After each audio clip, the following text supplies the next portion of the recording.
Greetings. My name is Sister Kathleen Duffy. I am the director of the Institute for Religion and Science at Chestnut Hill College and the president of the American Teilhard Association.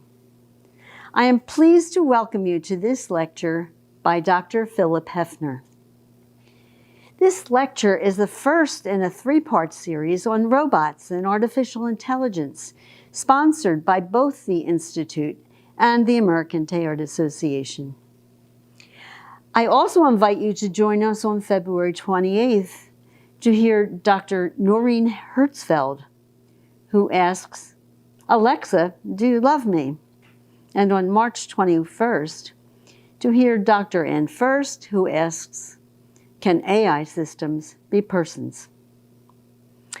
And now it is a joy, a great honor, and a real privilege to have Dr. Philip Hefner with us to open this three-part series, in which we are exploring our relationship as created human beings with our creations, artificial intelligence and robots. Phil will help us ponder and perhaps clarify the kinds of relationships that we are already developing with the amazing technologies that we, the created ones, have created, and those that are still possible for us. Dr. Philip Hefner is Professor Emeritus of Systematic Theology at the Lutheran School of Theology in Chicago, Illinois. An ordained minister of the Evangelical Lutheran Church, Phil has held several dozen visiting teaching and lecturing appointments at seminaries, colleges, and universities in the United States, Europe, Africa, and Asia. Much of Phil's scholarly work has focused on the interaction between science and religion. He is former editor of Zygon, the leading journal of religion and science in the world. He has published 6 books and over 150 scholarly articles. Phil helped to create the Chicago Center for Religion and Science, later named the Zygon Center for Religion and Science. He is a proponent of a field called religious naturalism and has been a member of the American Teilhard Association, so all the more that the Teilhard Association should co-sponsor this event. Phil is an inspiring lecturer. I particularly remember his lectures during the year when he was honored by the Metanexus Institute to be its first senior fellow. Now, because the recording of Phil's lecture began a few minutes into Phil's talk, I will read the first 2 pages of his paper, which should prepare you for the rest of the lecture.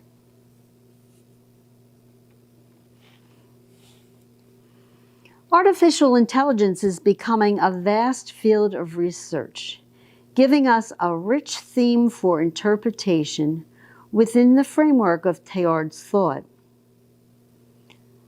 I will attempt to bring Teilhard's thought to bear on this paper, and I invite you to do the same.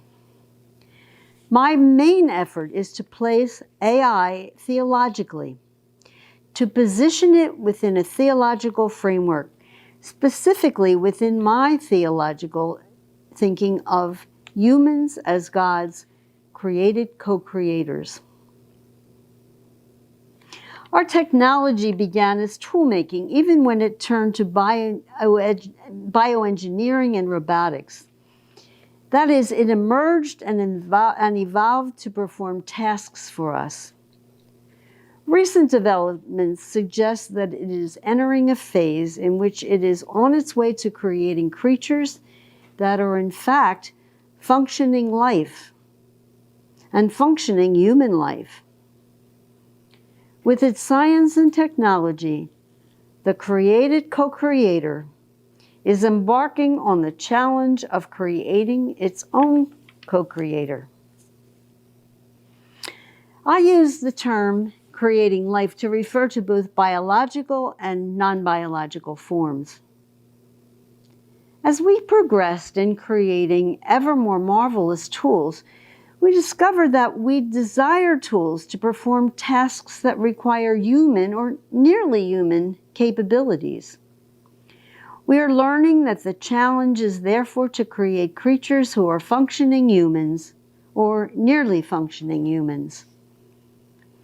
In the realm of biology, we have attempted with some success to create biologically living creatures. But we have become even more successful in recreating ourselves through biological means. Genetic engineering and CRISPR are examples.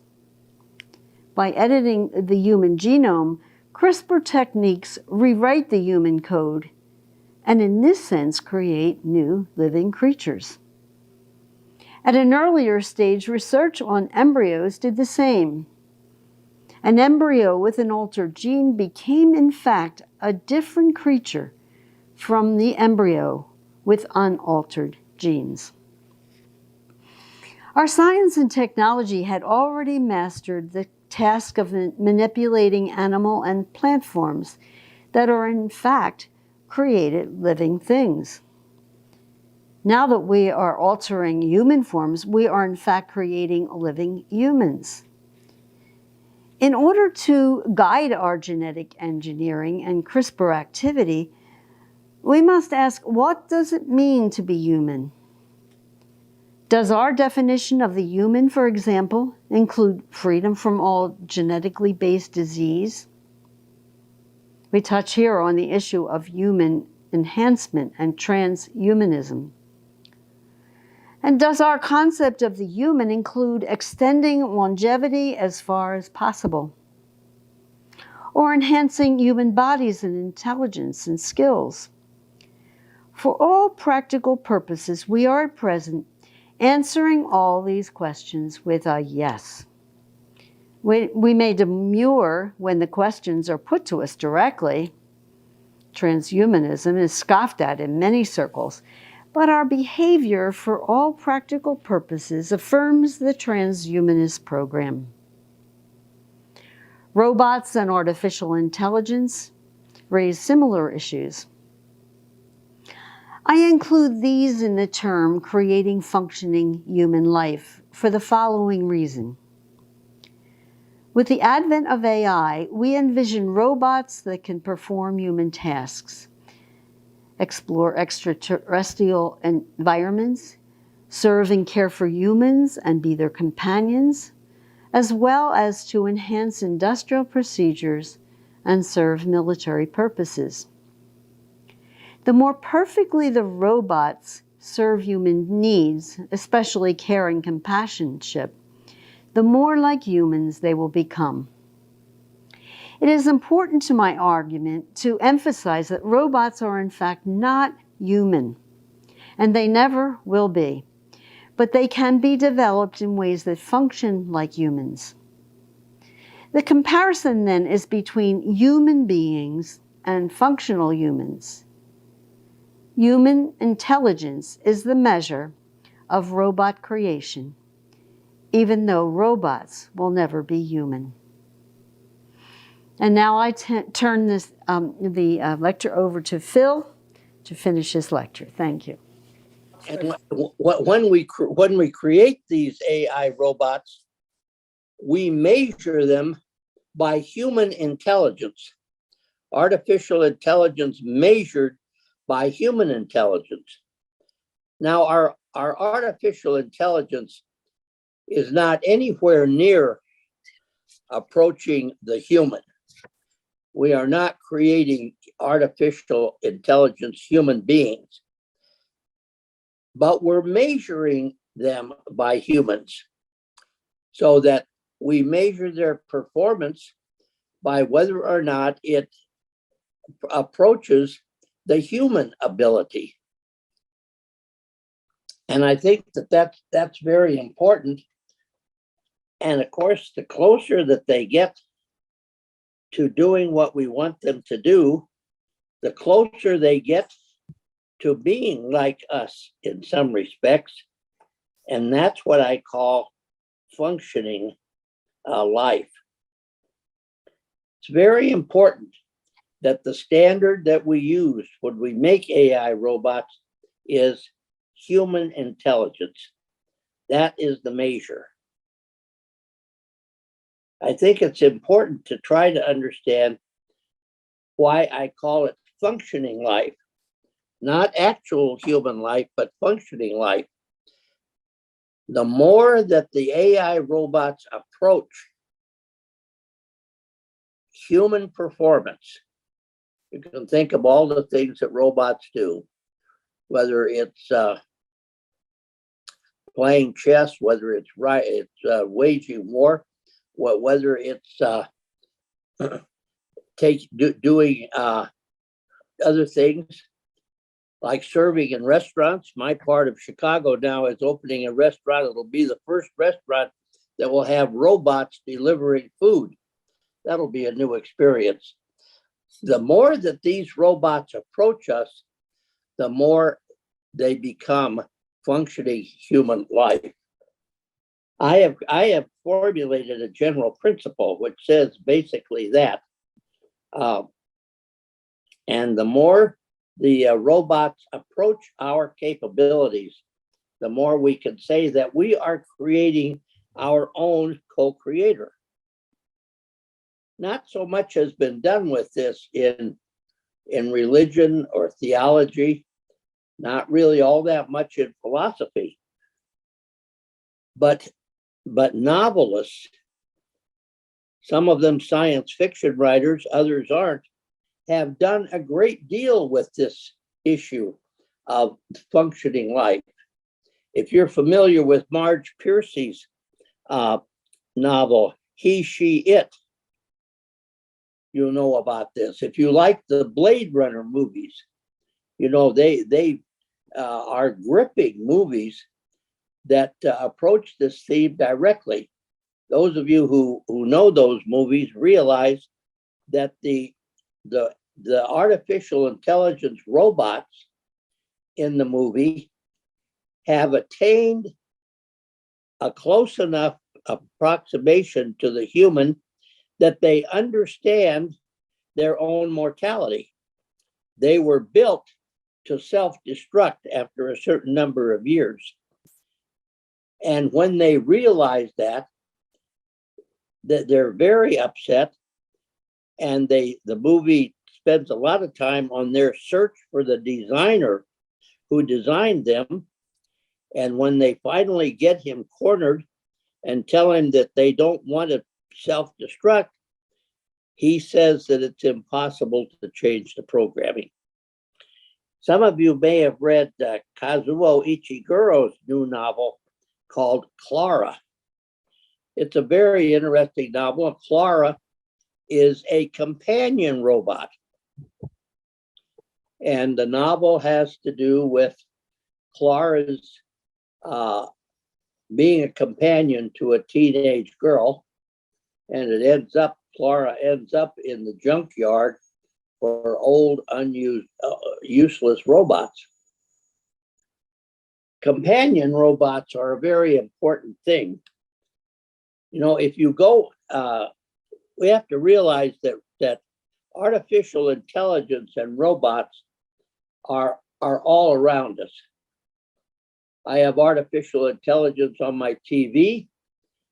When I ask Alexa to tune to a certain channel for me, she does that.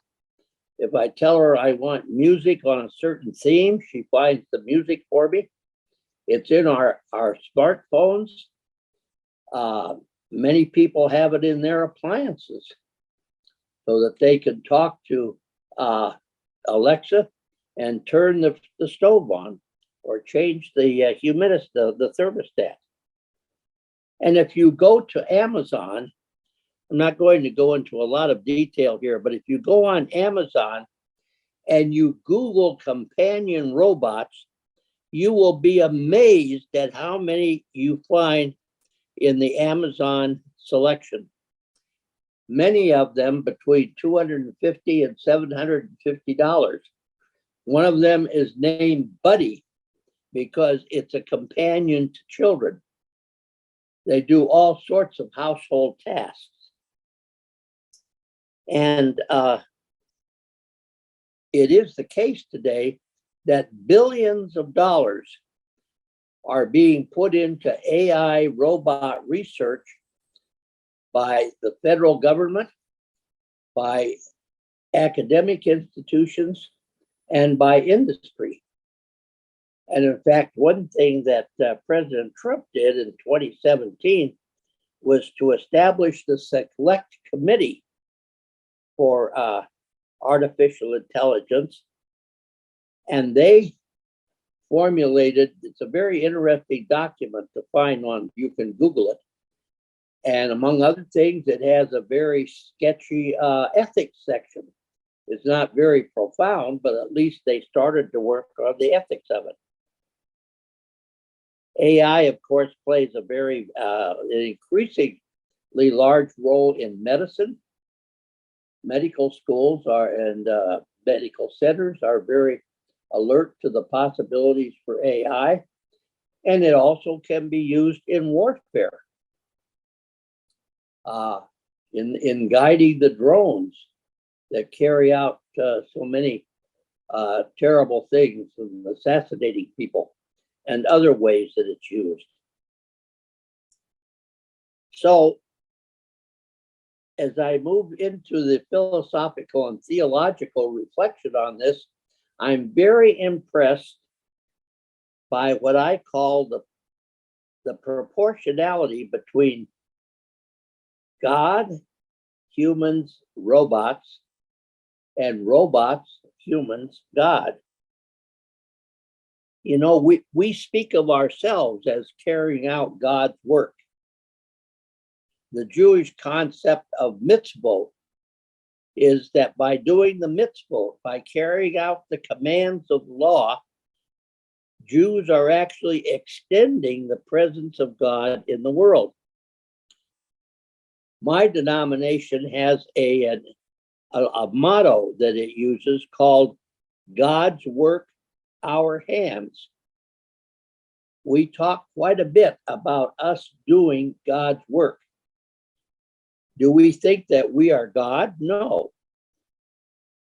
We may not even like the word godlike, but we may understand that we believe we are functioning as God would function in the world. And we talk about Christians talk about loving other people as Christ loves us. Very much an extension there, but we are not God, we are not godlike, but we are functioning in a sense, have to be careful here, functioning like God in the world.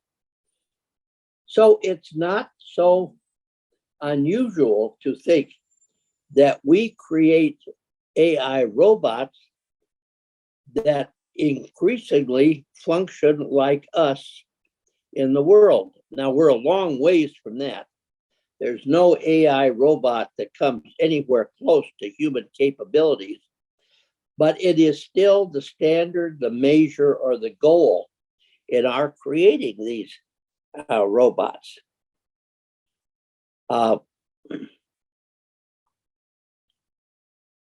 I think there's another interesting point about this creating AI robots.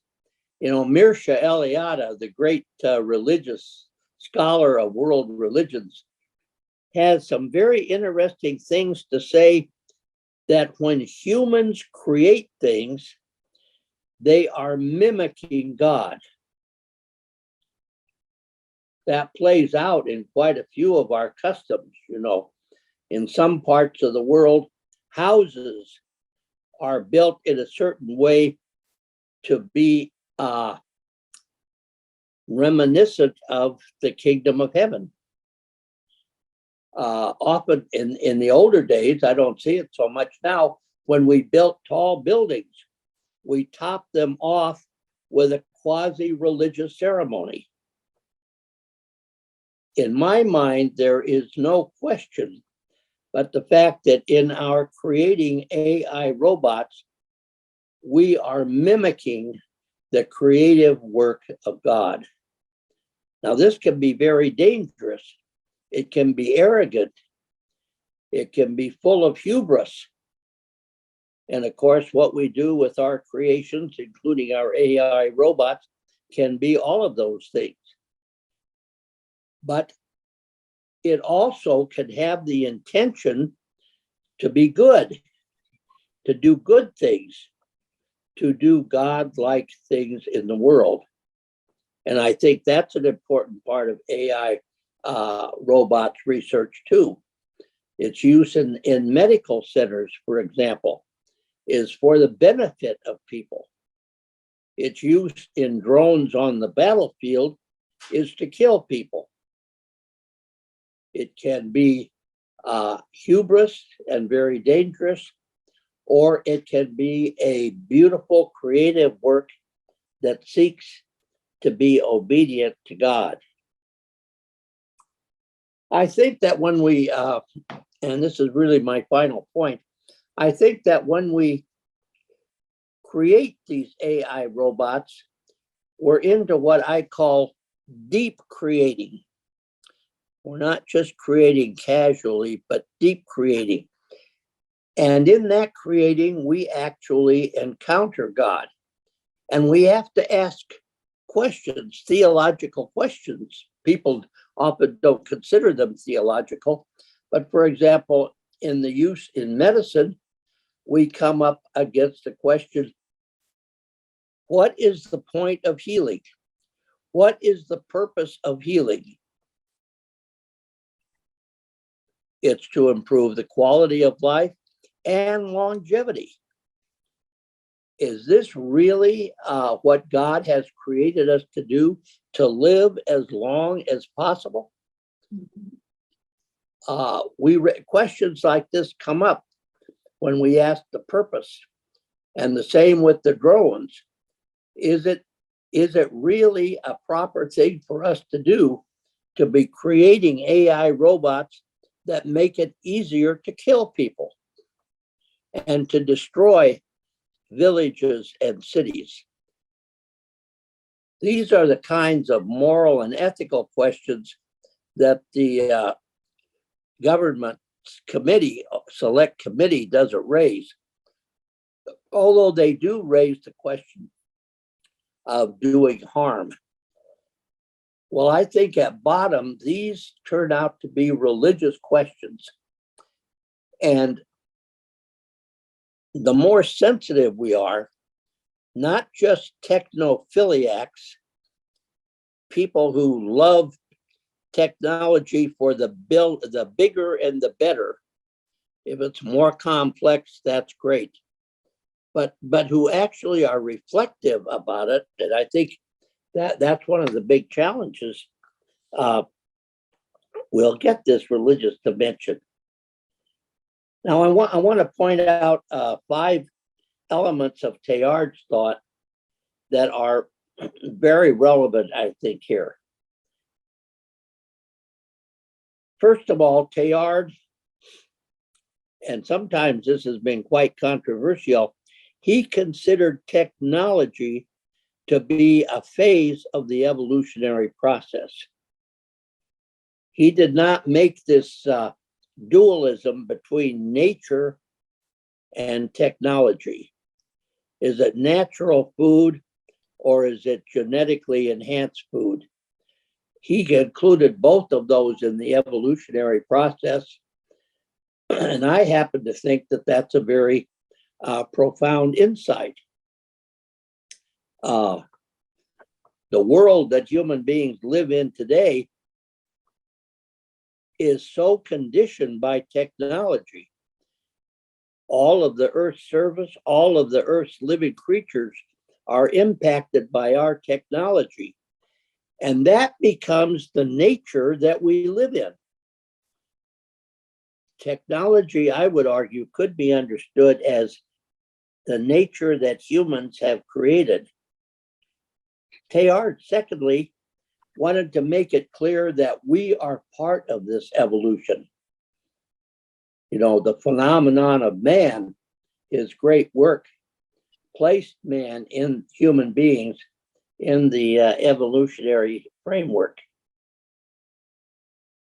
And of course, his fundamental principle was that of complexity consciousness. He thought that there was a directionality in evolution, and that this directionality was towards complexity, and the complexity enhanced consciousness. I think that's very clear in AI robots. They are incredibly complex. And this is one of the big questions that's asked. They are approaching a kind of consciousness, which I think could be analyzed within that Teilhardian framework very well.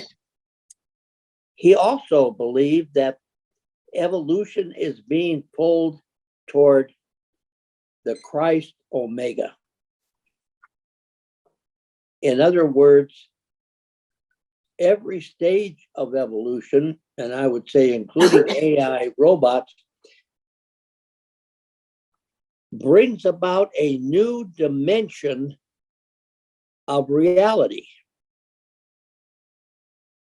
He was very strong on this, that he said that technology had created a spiral fabric around the planet so that the whole planet was technologized. I think that's very easy to understand today with all of our technology and all of the dependence we have on satellites that enhance our communications and that. He, of course, believed that there was progress in evolution, and the major element of the progress was that it was God pulling us towards Christ Omega. And then finally, the whole process for Teilhard was a process of love. And I think that's very challenging to us as we reflect on AI robots. They can be very definitely part of our desire to act in loving ways. They can also be just the opposite. I think that Teilhardian principle would be very useful for reflecting on AI robots. Well, I hope this gives you something to think about. I hope you have lots of questions. I'll bring it to an end now. Thank you.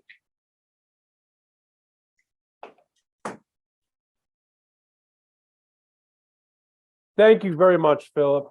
That was very, very interesting. I've been thinking myself a lot about AI lately, and this was just what I was hoping to hear about.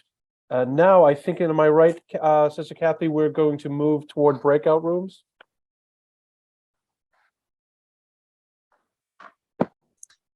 I will be sending you into cyberspace, and you will land in a room with about 6 people. Please have a good conversation. In 15 minutes, we'll return and we can engage Phil in all kinds of questions and ideas. See you in a bit. All right, everybody's back. It's glad to see you all. I just had a wonderful talk with 6 people in my chat.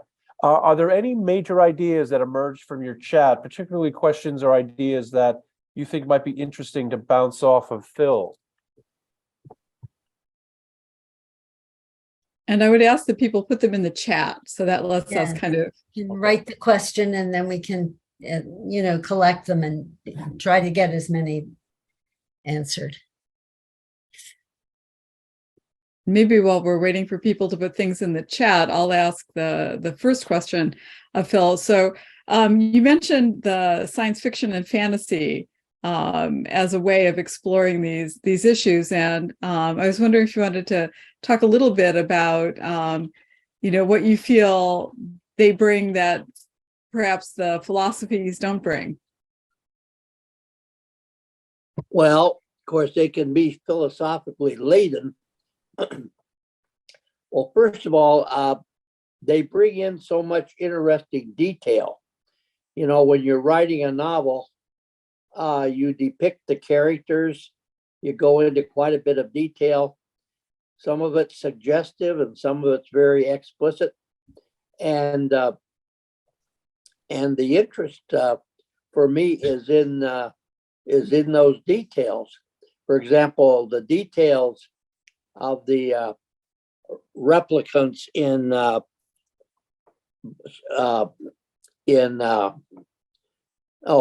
Blade Runner. You know, that's so absolutely fascinating. If you wanted to deal with that in a discursive, philosophical, or theological work, it wouldn't be nearly as interesting. And of course, novelists, artists have a lot of imagination. And for example, one of the most interesting things for me in Blade Runner is that they replicate emotions. So you remember the one replicant, the woman, actually has been programmed with the emotions of another person.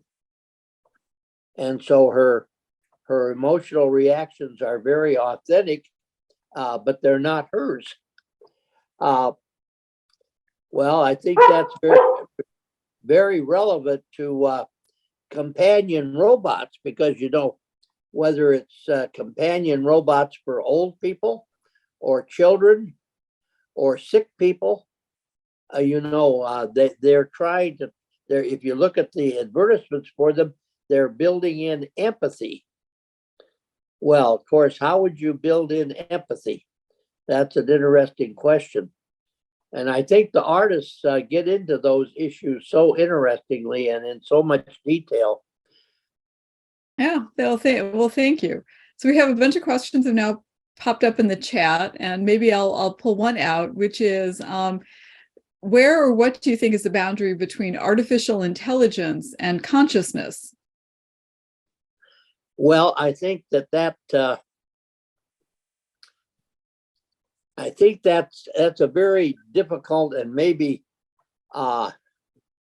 misleading kind of question. You know, there's so much philosophical writing about consciousness, the philosophy of mind. If you get into that, it's very easy to get lost in the morass of all of that. And of course, you have to have criteria. So what would be your criterion for recognizing consciousness? And what would be your criterion for assessing whether or not a robot had it? I think that question actually is not really worth asking, because it'll end up in an endless discussion. I think that's why I like to use functional categories. Does the robot function like the human being in whatever activity you're talking about? Does it play chess like a human? Well, no, they don't play chess like a human, but they play very good chess. So that's why I use functioning. I like that category, because I don't think the question of those criteria could ever be agreed on. And every thinker is going to have a different criterion, or a slightly different criterion. Thanks. There are a lot of people were dancing around that question in the chat. Someone would also like to know, Ralph Martinez wants to know, can AI help humanity solve the ecological crisis? Well, however the crisis is defined, yes, I would think so. It would be a handy resource. And of course, probably in such areas as gathering data, there's probably quite a bit of AI being used now. And of course, environmental issues have lots of data that have to be dealt with. And yeah, I don't know how exactly, but I would think very definitely it's going to be. And I bet that if we had an ecologist, a professional ecologist in the audience, they would be able to tell us about that. Yeah, I mean, those are clearly our big problems facing us. So Dan wonders, can robots bring about brand new life forms? It seems that AI can't produce things that did not exist before. Well, I think that all depends what you mean by it. You know, the critical thing about AI now is, in its highest developments, is that it's not operating simply on the basis of pre-programmed information. You know, like Big Blue that played chess.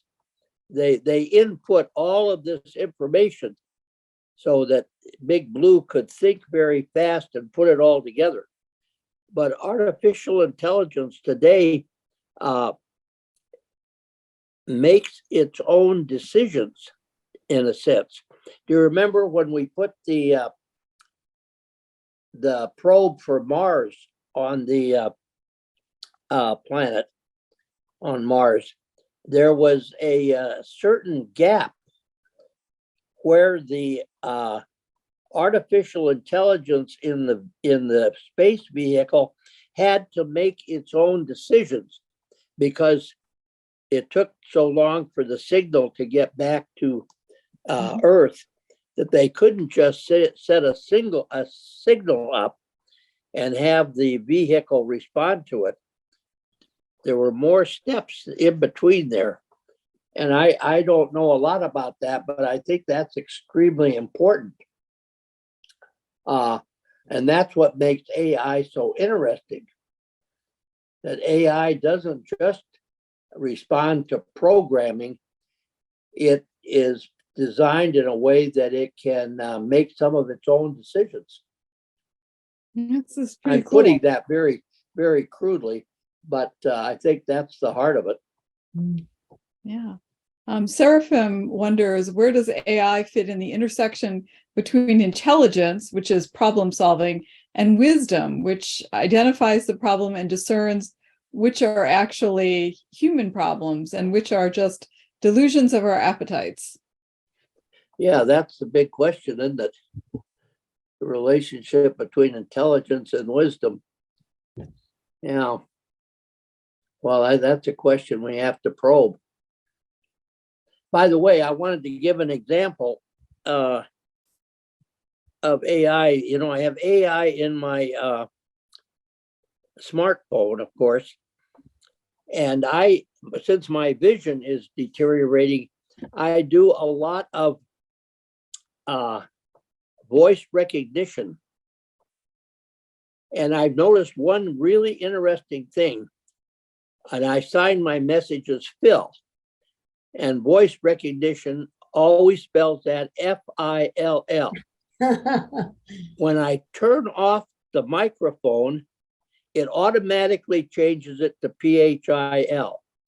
I'd like to know what it is, and I think it has something to do with AI. I wonder what it is in my cell phone that self-corrects after I turn the microphone off. That's a fascinating thing to me. But that shows you how common AI is. I mean, if you've got a smartphone, you've got quite a little bit of AI in there. Mm-hmm. Yeah. And maybe the last question, which is several people are asking it in different ways, is not just about is AI conscious, but is also is a robot conscious? Does life equal consciousness? How would you define life? Which is a huge question. Yeah. Well, see, that now you're discovering my style. I don't,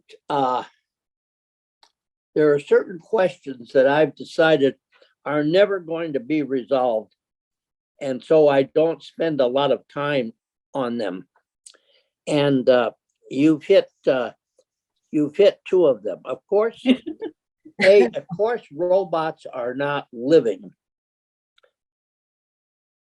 But if they function like living creatures, what's the line between them being just machines and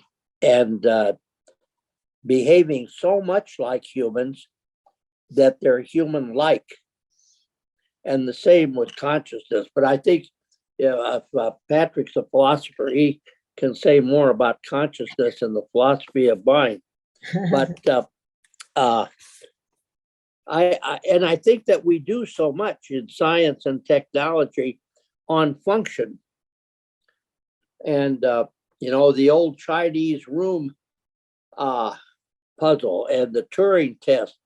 At what point can you say that a computer is thinking like a human? Well, you don't really know.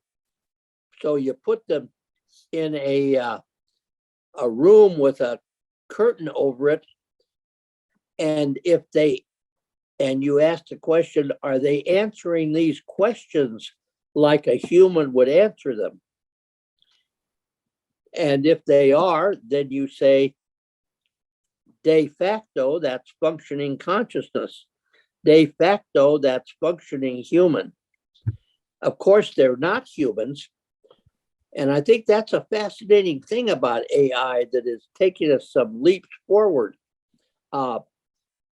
It is raising that question of the functioning becoming so important and so close to what the humans can do. And of course, if you have robots on the battlefield, not just drones, you know, they're going off and doing a lot of things that are human-like. So the terms godlike and human-like are very important for me, and also the term functioning as God and functioning as humans. Mhm, mhm. Yeah. A couple of people have weighed in with about how the voice recognition works. So Oh, good. Tell me. So repetitive algorithms trigger the corrections. You correct it and it learns what you've corrected. And the voice recognition autocorrect is reacting to your voice, but when you turn the mic off, then it's drawing from its memory.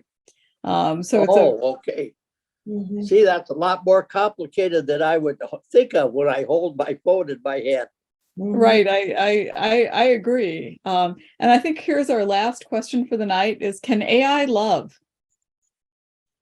Oh, that's the question that comes up in the novel Clara.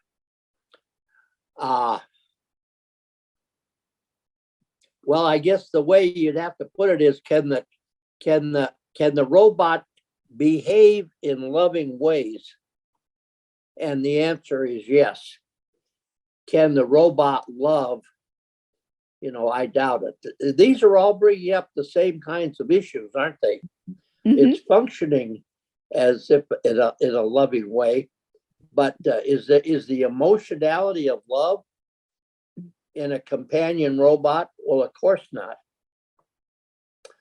And in Clara, but she certainly has the algorithms and what goes along with that to produce loving behavior towards this teenage girl that she's the companion to. Yep. If you Google some of these AI robots, there's one called Sophia. And at the time that I wrote this, a year and a half ago, Sophia was considered to be the most sophisticated robot in existence. She's been interviewed on TV. She has South African citizenship, all sorts of strange things there. And of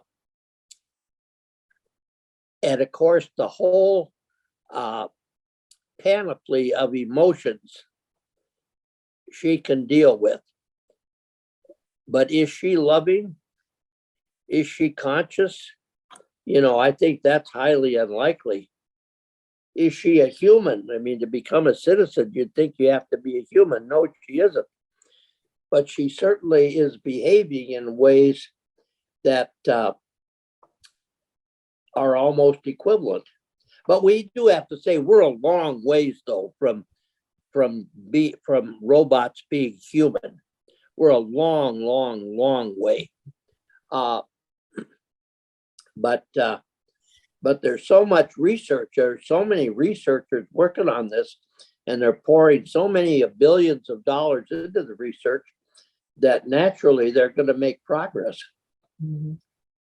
Yep, I think there's been a tremendous amount of progress just in my lifetime, and I wonder what it will look like over the next decade.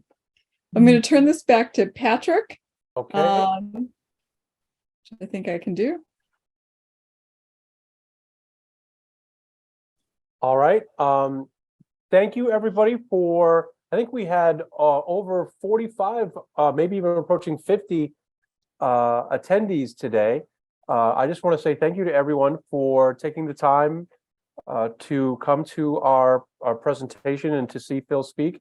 The entire board works very hard to try to find just the right speakers every year. And but the whole thing depends on all of you showing up, and our move to Zoom has really allowed us to expand the people who are able to participate, and we're really thinking this is a good fit for us. Wouldn't you say that's true, Sister That's Kathy? true. I think Yeah. so. Also, I would like to remind everyone that this is part one of a three-part series of events. So 2 and 3 are still to come. So if you haven't got onto the mailing list or the email list, make sure you go to the website and do that, and then you can make sure that you are reminded about when these new the second 2 events in the series will come up. All right, Sister Kathy, is there anything else that I should mention? Just to thank Phil for coming to being with us. And I'm just thrilled, and I'm so happy to see all of you who came to and listen. But thank you, Phil, for your insight. It's very, very interesting perspective on all of this. I think everybody knows a little bit about. Well, thank you very much. I really enjoyed it. Good. I wish I could answer all those questions, but that's the way it goes. You didn't talk to us about philosophy of mind, Patrick. Well, And they're still coming. The comments are still coming. I don't think I'm on the dock. Chat when we're finished. So thanks again. Have a wonderful evening, and do come to the next 2 events. I think you'll enjoy them. All right. Thank you, everybody. Good night. Good night.